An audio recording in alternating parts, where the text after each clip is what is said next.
Bonjour et bienvenue dans Vivre après, le podcast qui vous accompagne pour faire face aux ruptures de vie. Un programme soutenu par l'OCIRP et le groupe IMA.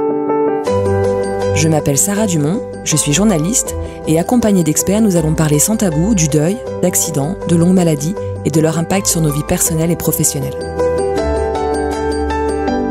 Christian Robin, bonjour.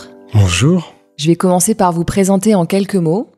Vous êtes coach en entreprise, spécialisé en communication et en management, et vous exercez également en libéral comme sophrologue et psychopraticien. Aujourd'hui, vous consacrez une partie de vos interventions à coacher des dirigeants ou des cadres, en individuel ou en collectif, autour de la gestion de cette crise. Quels sont les profils des dirigeants qui ont fait appel à vous pour gérer justement cette période très compliquée ? Des profils très variés. Ça peut être aussi bien un patron d'une cave à vin. Vous imaginez les conséquences de la crise actuelle sur une cave à vin, dont la moitié du chiffre d'affaires est concerné par des restaurateurs, ou un responsable ou des responsables dans les médias, dans des chaînes de télévision, ou la patronne d'une PME de 300-400 personnes, ou d'un architecte qui se pose la question de la poursuite de son chiffre d'affaires, compte tenu de l'arrêt d'un certain nombre de travaux dans les copropriétés. Voilà, des profils extrêmement différents en province comme à Paris. Donc j'imagine que vous avez été beaucoup sollicité ces derniers temps ? Depuis 8 mois, depuis la mi-mai, j'ai coaché environ 300 cadres supérieurs en entreprise. Et leurs salariés également ? Alors, ça dépendait des situations. Et des situations, c'était du coaching individuel d'un dirigeant. Parfois, c'était le dirigeant et son comité de direction, et avec une réflexion sur justement comment manager la crise et la sortie de crise ou la suite de la crise. La crise sanitaire, elle a contraint les entreprises à revoir entièrement leur organisation. Quelles ont été les conséquences observées sur les salariés ? Alors, il faut dissocier. Il y a énormément de situations différentes. Et pour bien comprendre, en fait, il faut revenir au confinement. Alors, on va mettre à part d'abord les populations les plus touchées, les soignants. Vous imaginez ce que ça constitue comme bouleversement professionnel en augmentation quantitative de travail et en différence qualitative. Du jour au lendemain, vous êtes confronté à une maladie inconnue et vous êtes confronté à la mort quotidiennement. Il y a ceux qui ont vécu une mort économique, pratiquement d'entrée de jeu. Vous avez ouvert votre restaurant en janvier. Vous avez un emprunt sur le dos. D'un seul coup, la crise vient mettre à néant tout votre projet. Je pourrais parler des intermittents du spectacle, je pourrais énumérer beaucoup de professions très, très durement touchées. Donc je disais, revenir au confinement. Vous avez une différence dans le vécu professionnel de la période du confinement, très importante. Vous avez grosso modo une fracturation en 5 catégories. Première catégorie en entreprise, ceux qui sont allés sur site. Donc ils avaient le même rituel de transport, domicile, bureau. Le même sas de décompression. La même séparation vie personnelle, vie professionnelle. Mais de l'autre côté, ils avaient le stress de prendre des transports en commun, traverser Paris vide, avec l'impression que ça pouvait donner de films de science-fiction, et d'être dans des conditions sanitaires incertaines. J'ai un salarié qui m'a dit, moi je suis allé travailler tous les jours sur site. Le soir, quand je rentrais chez moi, la première chose que je faisais dans le hall de mon appartement, c'est que je me déshabillais, j'allais mettre toutes mes fringues dans la machine à laver, je passais sous la douche, et seulement après, je m'autorisais à m'approcher de ma tribu. Donc, une première catégorie au front, avec donc un rythme perso-pro maîtrisé, conservé, oui, mais un niveau de stress, un niveau d'angoisse très particulier. Il y a une deuxième catégorie qui, elle, n'est pas allée sur site, qui était en télétravail, et donc qui a vécu les prémices de ce qui est devenu une certaine norme. Mes prémices en télétravaillant à 150%, donc en soutenant la crise à distance, avec un peu de culpabilité de ne pas être au front, mais avec les enfants dans les pattes, donc maître d'école le matin, animateur de centre de loisirs l'après-midi, et en télétravail toute la journée, voire au-delà. Cette catégorie-là, jeunes enfants ou jeunes adultes revenus chez papa-maman se confiner, ou étudiants, donc avec un salon transformé en open space. Et une troisième catégorie, ceux qui étaient en sous-activité. Vous imaginez, vous travaillez dans une entreprise et vous êtes chargé de l'administration des missions à l'étranger. D'un seul coup, vous avez une réduction d'activité assez substantielle. C'est vous qu'on a retrouvé sur les sites web à regarder Netflix ou à suivre des cours de yoga ou de macramé en ligne. C'est vous dont tous les médias en parlaient abondamment pendant des mois. Ce qui faisait hurler ceux qui étaient au front ou ceux qui étaient en télétravail à 150%. Oui, sous-activité, donc un côté plutôt sympa, pouvoir faire autre chose. Se recentrer sur sa tribu. Mais d'un autre côté, il y a une guerre et j'en suis pas. D'un autre côté, si mon activité peut être du jour au lendemain supprimée, c'est quoi mon utilité sociale? Je sers à quoi, moi, professionnellement? Donc avec également des ressentis négatifs d'inutilité et on n'utilise pas à fond mes compétences. Il y a une quatrième catégorie qui ont été empêchés, donc qui eux n'ont pas travaillé, soit parce que leur conjoint était malade ou leur proche était malade et donc ils ont été une sorte d'arrêt maladie par procuration en quelque sorte, soit parce qu'eux-mêmes étaient malades ou une personne vulnérable. Avec, d'une part l'angoisse liée à la maladie, mais en plus, le même sentiment d'inutilité sociale, puissance augmentée par rapport à la catégorie précédente. Et vous avez une cinquième catégorie, les décrocheurs. Ceux que vous n'avez pas vus dans les entreprises pendant toute cette période-là. Ceux qui n'ont pas donné signe de vie et dont on n'en a pas forcément pris non plus. Les mêmes mécanismes que certains décrocheurs scolaires dont on a parlé. Et il y en a eu beaucoup ? Partout dans toutes les entreprises. Ces 5 catégories, je les ai retrouvées dans toutes les entreprises où je suis passé. Et les décrocheurs, comment ils justifiaient justement l'absence de... Il n'y a pas forcément une justification. Ils sont passés en dessous des radars.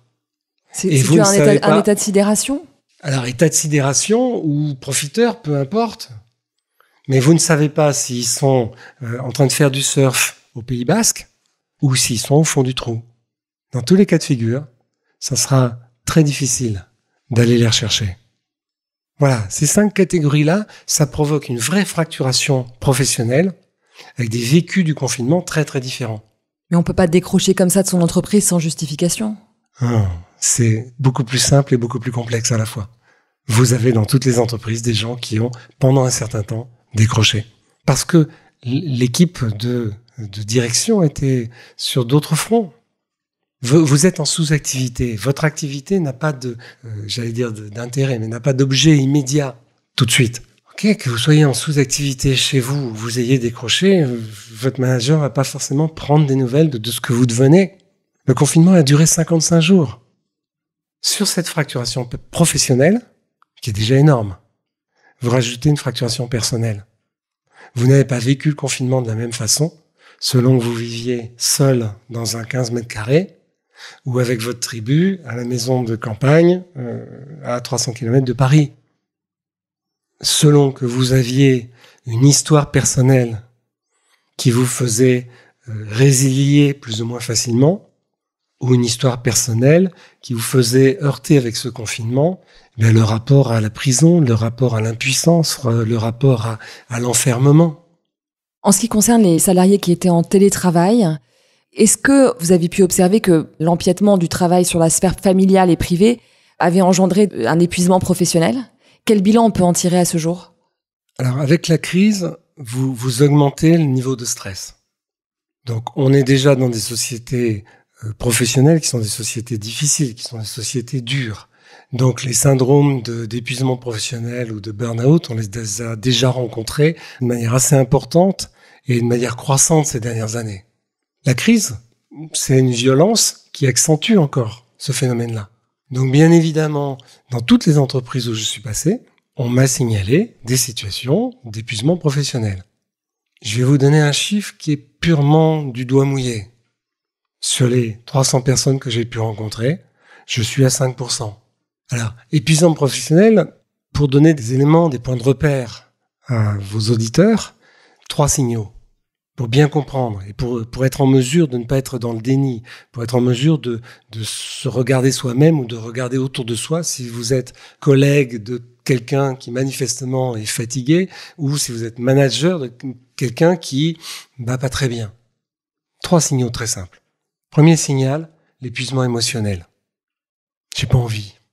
J'ai aucune motivation pour me lever le matin, j'ai du mal à me lever le matin. Je suis au bout du bout.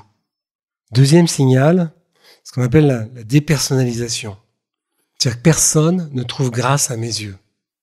Ce sont tous des incapables, pire encore.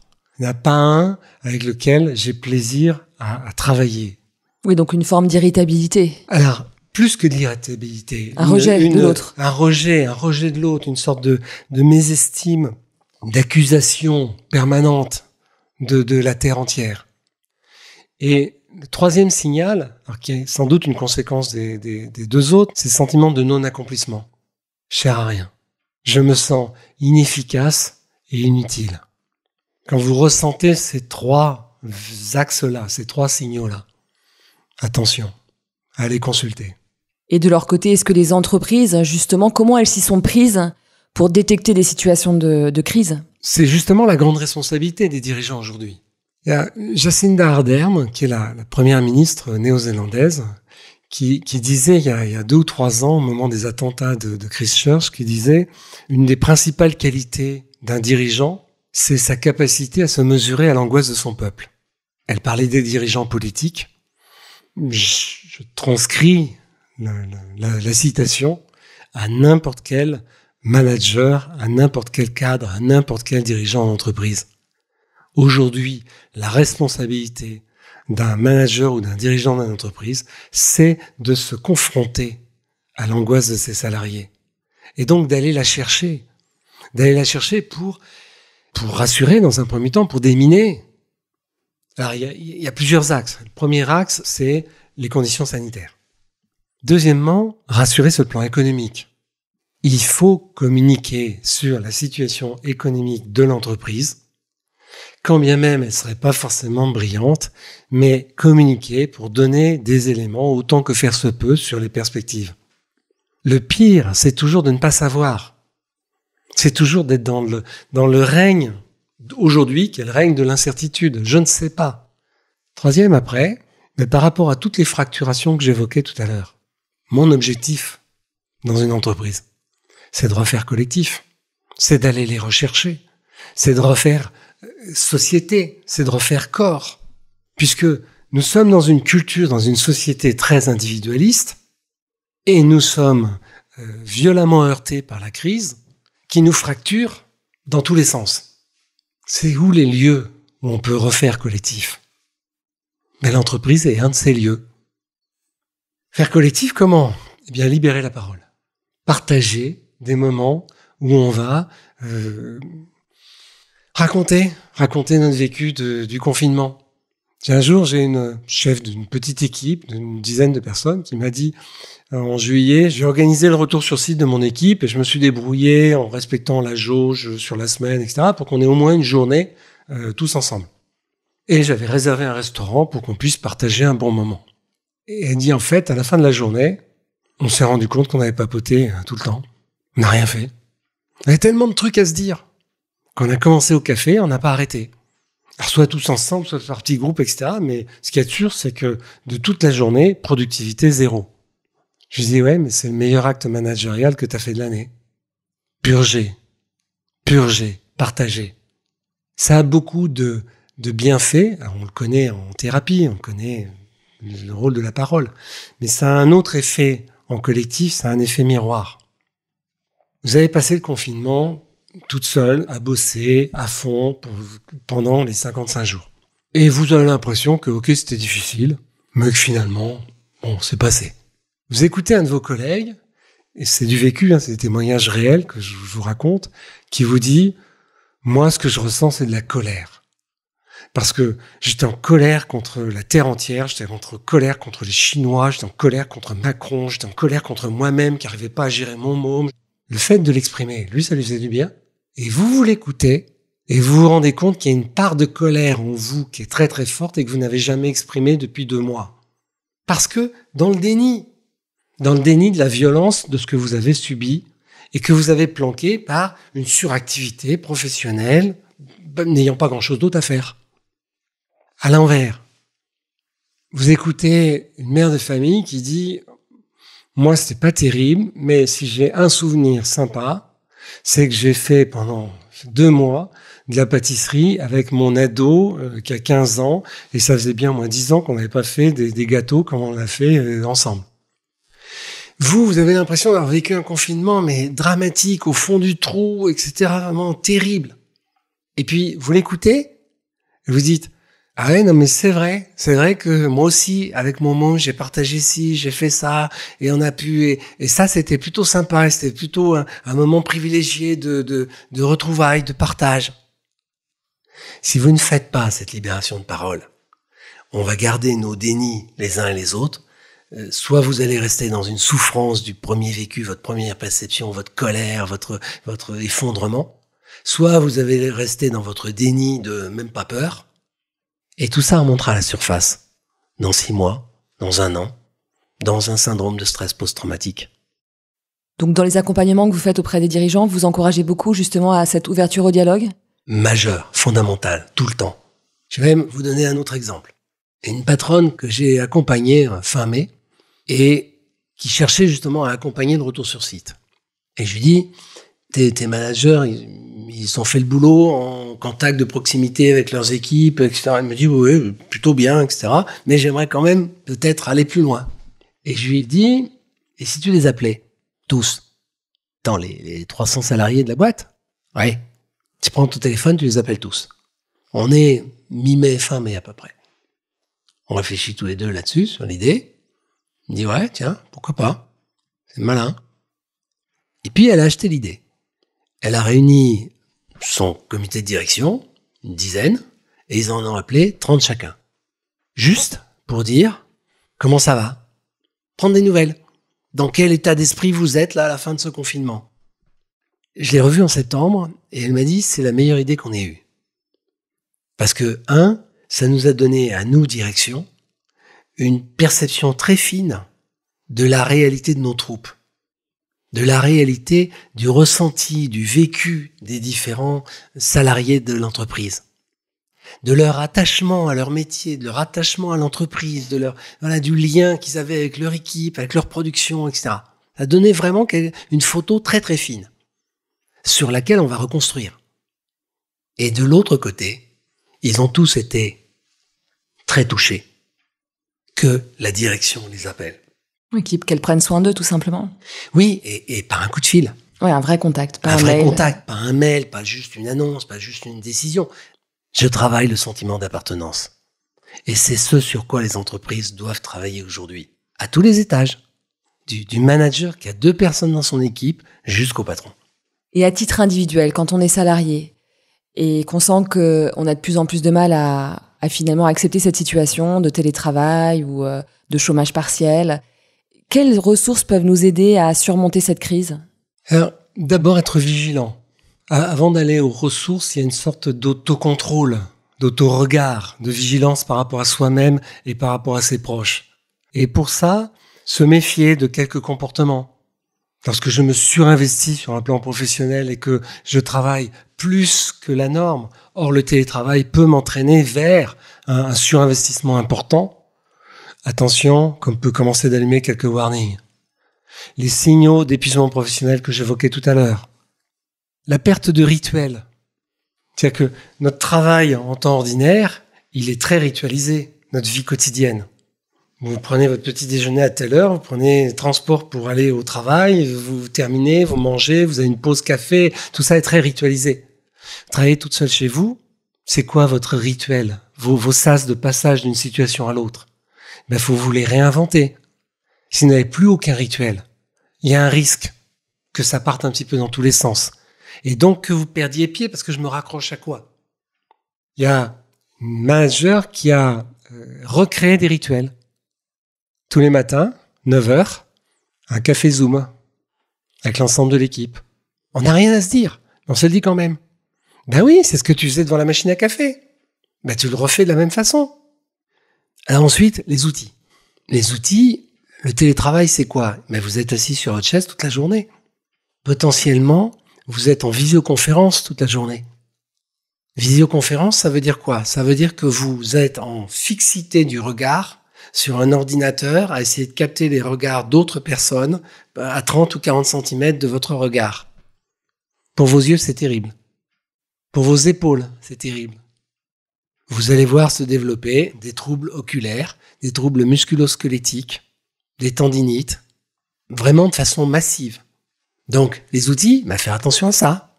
Penser régulièrement à se lever, à faire un peu de gym, à faire un peu de sport, à faire du sport, du yoga de l'œil pour regarder plus loin que le niveau de son écran. C'est penser à ce que tout ce que le télétravail apporte comme nuisance pour y remédier. Sur le plan physique, pour pouvoir y remédier.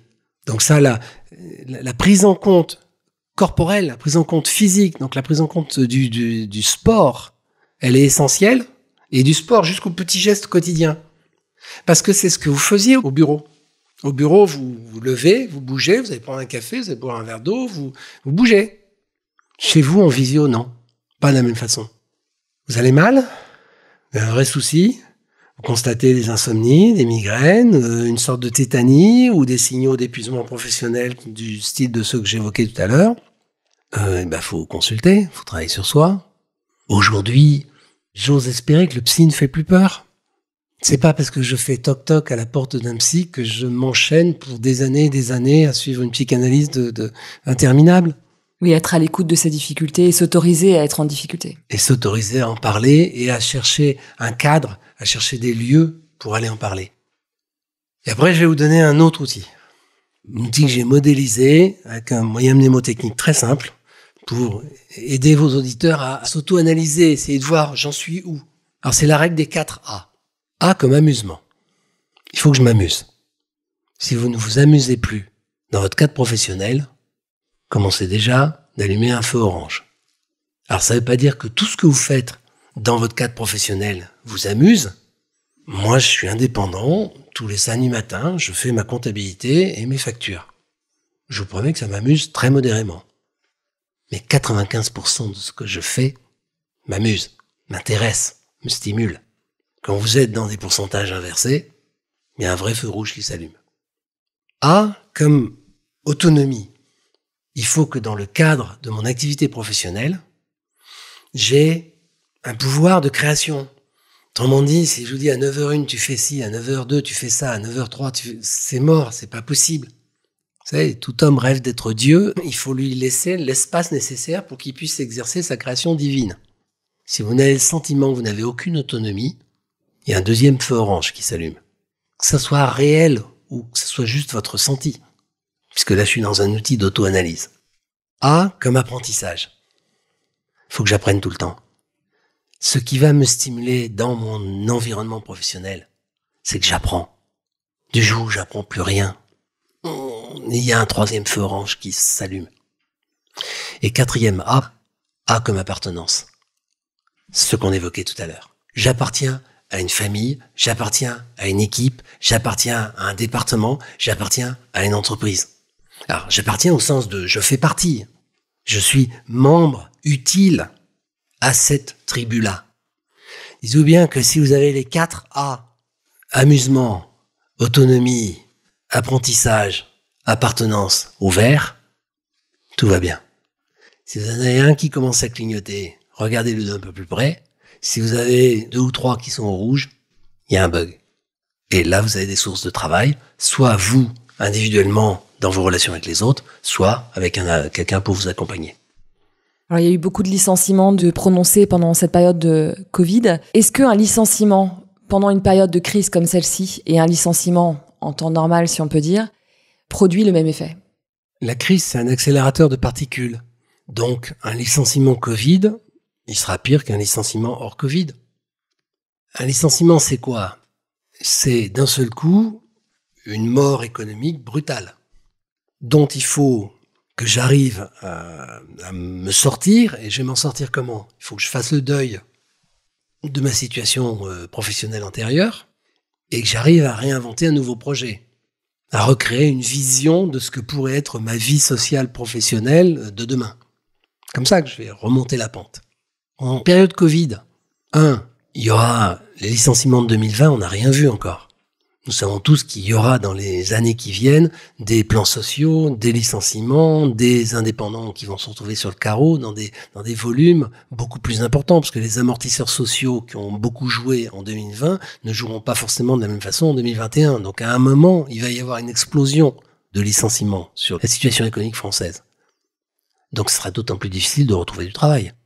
Et moi, lorsque dans une vie d'avant, je pouvais me retrouver face à des entreprises qui avaient une vision, qui savaient où aller, qui avaient des perspectives économiques. Là, je me retrouve dans un environnement où la vision est altérée, la vision est amoindrie, et en plus dans un environnement encore plus difficile.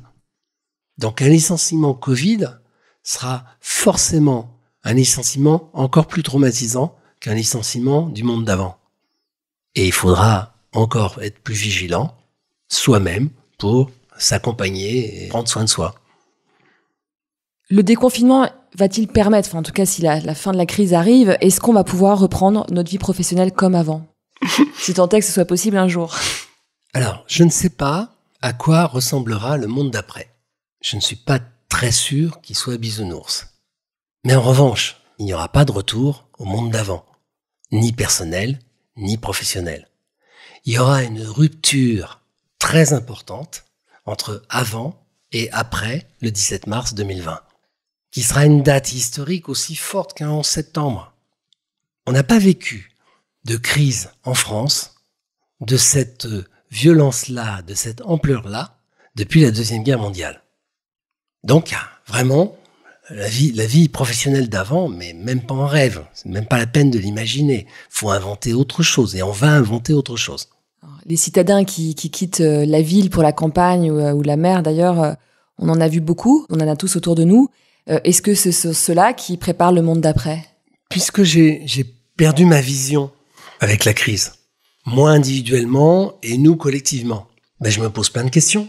Donc j'essaye de redonner du sens à mon travail, redonner du sens à ma vie, et je rebats les cartes. Puisqu'on peut télétravailler, peut-être que je suis pas obligé de subir les allers-retours de transport parisien, de transport collectif. Donc je peux redistribuer les cartes de ma vie complètement différemment. Donc ce mouvement-là, c'est un mouvement qu'on a connu lorsque le TGV est arrivé il y a 30 ans, avec des gens qui allaient s'installer à 1 heure de Paris et profiter du TGV. Mais là, c'est pas un TGV physique, c'est un TGV virtuel qui nous permet de travailler loin. Donc c'est un mouvement qui va forcément s'amplifier. Dans quelle proportion? J'en sais rien. Ça dépendra de ce qu'on sera capable d'inventer comme monde d'après. Et à quel moment j'arrive à maintenir du lien, enfin à quelle proportion j'arrive à maintenir du lien tout en étant à distance. Combien de fois il faut que je revienne pour faire collectif? Je sais rien. On va être dans l'expérimentation, tous autant les uns que les autres. Mais c'est très intéressant ce qui se passe. Et est-ce que la société de demain sera une société qui travaillera moins? C'est vrai que c'est une question qu'on se pose. Plutôt que le monde de demain, peut-être que le monde d'après-demain sera un monde où on travaillera peut-être pas moins, mais peut-être mieux, dans un meilleur équilibre vie personnelle, vie professionnelle, dans un meilleur équilibre, activité indépendante, activité collective, dans un meilleur équilibre aspiration d'accomplissement personnel, mais loisirs et travail, peut-être. Mais le monde d'après-demain, le monde de demain, il va falloir reconstruire. Il va falloir réagir dans le post-crise. Donc le monde de demain, c'est un monde où on va travailler plus et où ce sera plus dur. Et pour tous ceux qui aujourd'hui sont sur le carreau ou qui vont l'être demain, ça va être des millions quand même de personnes qui vont être en difficulté professionnelle demain, qui le sont aujourd'hui, qui le seront demain. Ceux-là, demain, ils vont pas travailler moins. Ou s'ils travaillent moins, ce sera de façon contrainte et pas de façon très sympathique. C'est que crise égale drame, mais crise égale opportunité, crise égale innovation. Une crise, c'est de la complexité et c'est de l'ambivalence. Donc c'est tout un élément, tout un pan dramatique qu'il faut comprendre, qu'il faut analyser, qu'il faut rendre conscient pour le mieux le digérer, mieux le vivre et le traverser de manière solidaire. Et c'est une formidable occasion de rebattre les cartes et de réinventer un monde d'après différent. Pas forcément bisounours, encore une fois, mais différent, plus novateur. Et regardez ce qui se passe dans tous les registres. Il y a des pistes d'innovation partout.